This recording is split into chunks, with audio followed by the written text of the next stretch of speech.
नमस्कार साथियों, आज हम बात करेंगे सोलो लेवलिंग के एपिसोड नंबर 7 की, जिसका नाम होता है let's see how far I can go. अभी एक एजेंट वू को इंसेक्ट डंजन की रिपोर्ट देता है और डिटेल्स शेयर करता है कि काफी हंटर्स वहां मारे गए और सिर्फ 2 ही हंटर्स बच पाए, जिस पर वू इंटरेस्टेड नहीं होता। लेकिन एजेंट आगे बताता है कि डंजन में से जिनवू और यू ई रैंक हंटर ही बच पाए और होंग डुनसुक मारा गया।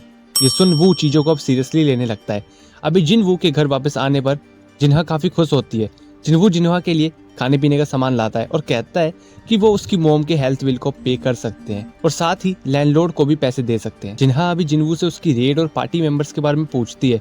जिनवू जिस पर शांत हो जाता है और सोचता है कि उन हंटर्स को मारना काफी इजी था। ये सिस्टम जिनवू की पावर के साथ साथ जिनवू की वेवरी को भी बढ़ा रहा है, लेकिन फिर भी वो लोग मॉन्स्टर नहीं थे, आखिरकार वो ह्यूमंस ही थे। जिन्हा जिनवू से पूछती है क्या वो ठीक है, जिस पर जिनवू जिन्हा को अश्योर करता है और जिनवू के सामने लोग पॉपअप होता है जिसमें लिखा होता है कि जो ड्रिंक जिनवू कंज्यूम कर रहा है वो उसके लिए हार्मफुल हो सकती है। अभी जिनवू अपने रूम में आ जाता है और सोचता है कि वो कितनी भी ड्रिंक पी ले, सिस्टम उसे इसका नशा नहीं होने देगा।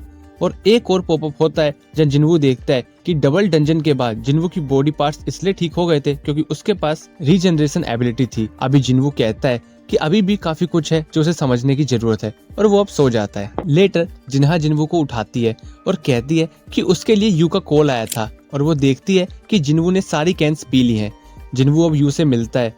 यू जिनवू का शुक्रिया करता है डंजन में उसे बचाने के लिए और अपना प्लान बताता है कि उसे गिल्ड मास्टर बनने के लिए कम से कम 20 रेड का एक्सपीरियंस होना चाहिए।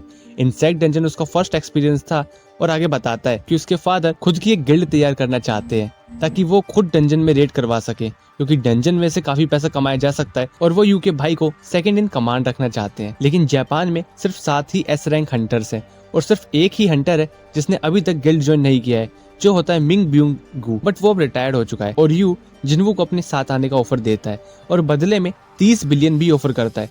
जिनवू एक पल सोचता है कि 30 बिलियन वर्दी है, बट किसी को जाने बिना उसके संग काम करना ये ठीक नहीं है और वो डील को रिफ्यूज कर देता है। जिनवू को जाता देख यू गुस्से से कहता है कि अगर वो यू के साथ आएगा तो वो जिनवू का सीक्रेट किसी को नहीं बताएगा, मतलब धमकी देता है, जिस पर जिनवू यू को इग्नोर कर देता है और वहां से चला जाता है। अभी हम देखते हैं डोंगसू को, जिसे लोरा यानी उसकी सेक्रेटरी बताती है कि उसका बड़ा भाई मर चुका है।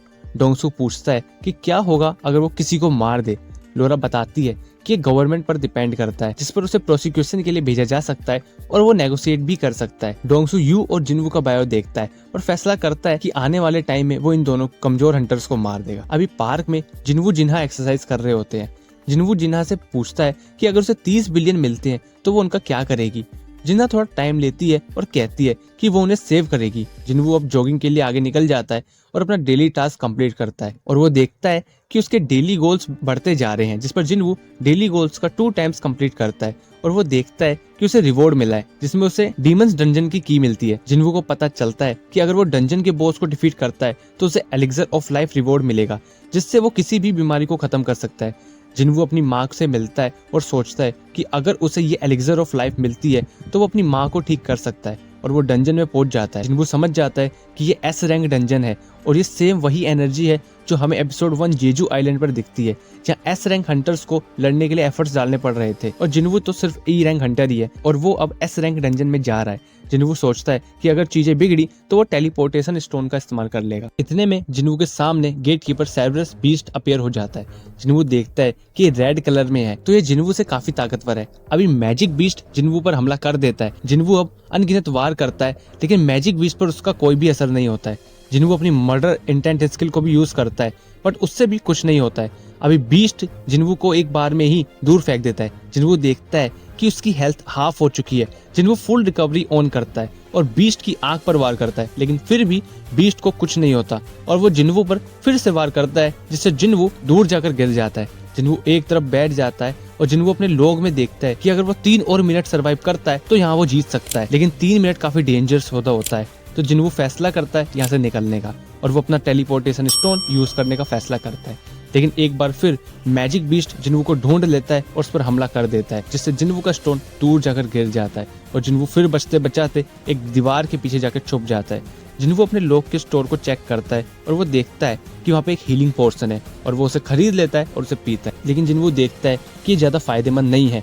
फिर जिन्वू वेनम ग्लैंड को चेक करता है, लेकिन वेनम ग्लैंड जिन्वू की फिजिकल एंड्योरेंस तो बढ़ा सकती है लेकिन उसको मसल डैमेज भी काफी देगी। बट जिन्वू का सिस्टम उसे डिटॉक्सिफाई कर देगा। इसलिए जिन्वू एपिसोड की स्टार्टिंग में काफी अल्कोहल की कैन भी पी जाता है। जिन्वू वेनम ग्लैंड यूज करता है और फिर से मैजिक बीस्ट पर वार शुरू कर देता है।